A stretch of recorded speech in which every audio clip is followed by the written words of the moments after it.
We have space opera, we have kick-butt action sequences, and we have angels? What's going on, YouTube? Michael R. Schulteis here, author of The Rostoval Saga, which you can see, as always, on the shelf over here.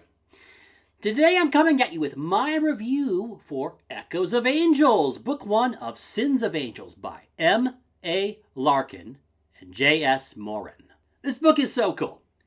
Get a load of this. Angels show up, save mankind from this adversary. We don't really know much about that. And then they rule us for 2.5 millennia. And under their tutelage, we gain the ability to become a Star Age civilization span out across many star systems, across the galaxy. And then about 600 years before the story starts, the angels all disappear.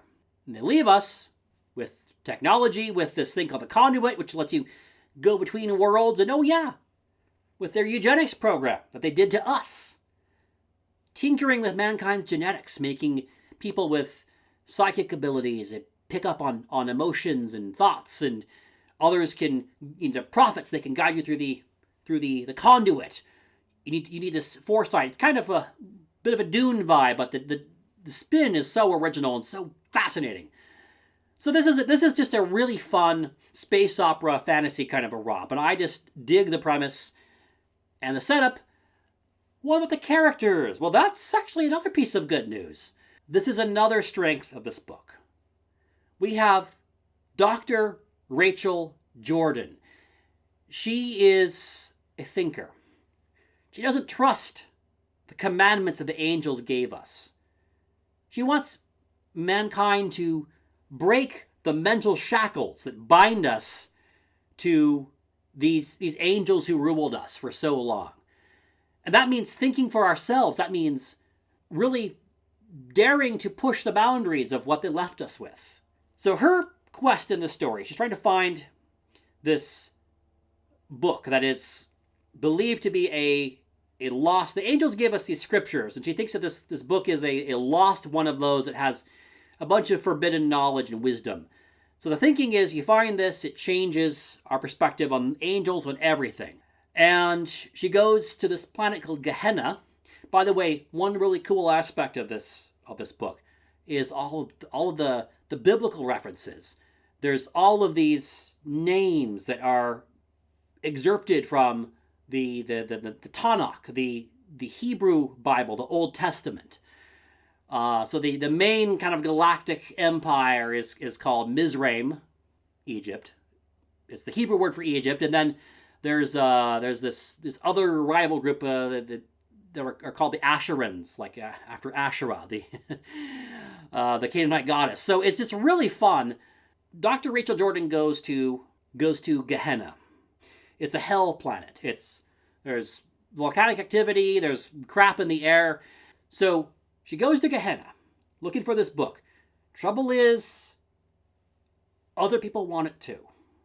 There's this shadowy group he's trying to chase down called the Lazarus group, and there's a lot of danger there. There's also the fact that she herself is wanted for essentially being a heretic. So we have these redeemers. They're kind of like they're like inquisitors, kind of, and they're on her heels. And one of them is her own brother. That's a lot of fun. Talk about sibling rivalry. So she has recourse to hiring this bodyguard, this mercenary type, Ezekiel Knight, and he's just so cool. Complete badass, kick butt. He wants off the planet. That's the basis for their relationship. She has money, she can get him off the planet. So this Jeremiah, I mentioned him already. Jeremiah is Rachel's brother. He's a redeemer, one of these sort of inquisitor figures, and he's supposed to go after her, but he cares about her, so he's conflicted. And that was actually a lot of fun, like seeing this conflict. And then there's David, who is in this kind of a star navy or space navy. And David and Rachel were involved in the past, and it's kind of not a thing anymore, but there's a lot of feeling there still. So I would say that, Rachel and Ezekiel were by far my favorites.